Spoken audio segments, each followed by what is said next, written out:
Hi everyone, in this video I'm going to let you know the ways to deposit money in Bybit from bank account. Now in order to deposit fiat into your Bybit account, you just have to follow the steps. First of all, you need to go ahead and log in into your Bybit account.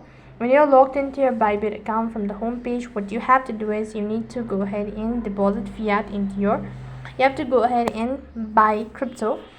And when you buy crypto, so you have to go to the buy section, or you could just locate the asset that you wish to buy. After that, what you have to do is you need to go ahead and select the asset that you want to buy, then enter the payment details. All of that once you've done, or once you've bought the asset, then you need to convert the asset to a fiat deposit. So you need to go to the fiat currency or a spot section, then you need to go ahead and complete the procedure in order to convert it to fiat currency, and with that you'll have successfully deposited money in Bybit from bank account. That is all for this video. I hope the video was helpful.